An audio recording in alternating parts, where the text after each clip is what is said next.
Нэгэн усны сав 12 фут өндөр, 5 фут урт, 9 фут өргөнтэй.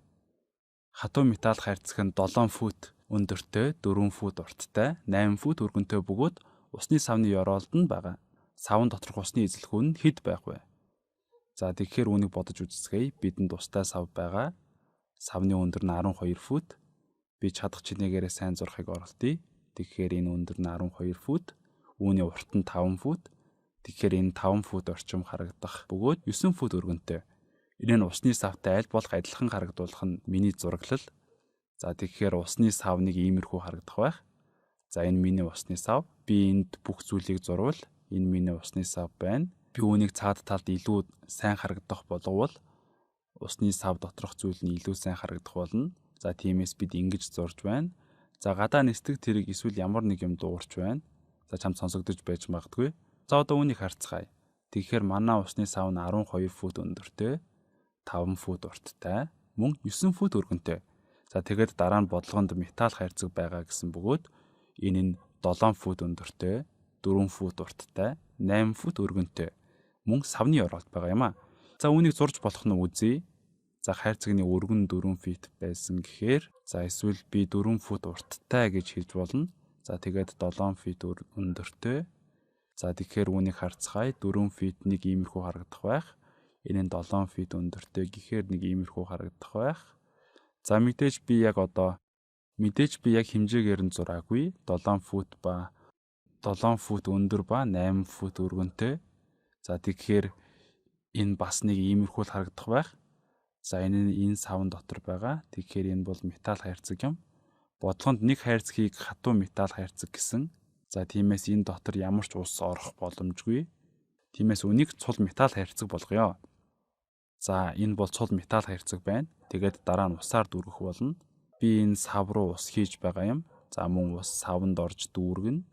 Тэгээд энэ металл хайрцагны хэмжээнээс бусад зайд нь ус дүүрэх болно. За үүнийг эзлэхүүний энэ хэмжээгээр нь дүүргэх боломжгүй юм. За яагаад гэвэл металл хайрцаг нь цул бөгөөд битүү бит юм. Тиймээс энэ нь дүүрч байна.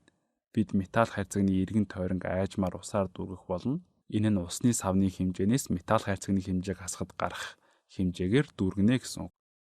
Энэ металл хайрцагны эзлэхүүний хэмжээгээр савыг гүйцэд дүүргэж чадахгүй байна. Тэгэхээр энэ нь юу болохыг харцгаая. Усны савны эзлэхүүн нь 9 футыг үржих нь 5 фут, үржих нь 12 фут.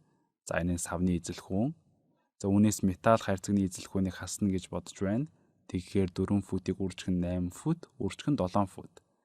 Энэ нь 4 фут өргөн, энэ нь 8 фут.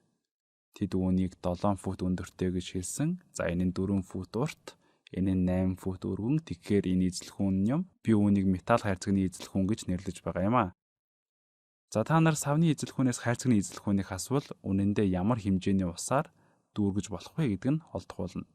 Гэвч энэ нь аль хэдийнэ дүүрсэн бөгөөд гэхдээ ус нь бүх оройг дүүргэж байгаа. Бид энэ цэнхэр хайрцагнаас бусад бүх хэсгийг усаар дүүргэж болно. Тэгэхээр ямар утга гарахыг нь бодвол 5-ыг үржих нь 12 нь 60 болно. 60-ыг 9-оор үржүүлвэл 540 болно. За тэгээд цэнхэр хайрцгийг нь харцгаая. 4-ыг 8-аар үржүүлээд 32. 32-ыг 7-оор үржүүлээд 224. За нийлбэр нь 14 тэгэхээр 224. Тэгэхээр үүнээс хасах нь 224 болж байна. За үүнийг зөв хийсэн үү? За бид хайхрамжгүй алдаа гаргахыг хүсэхгүй байна. За 2-ыг үржих нь 7 нь 14 болно. За энэ нь үнэхээр 30 байна. За тэгээ 30-ыг 7-оор үржүүлвэл 210 болно. За нэмэх нь өөр нэг 10.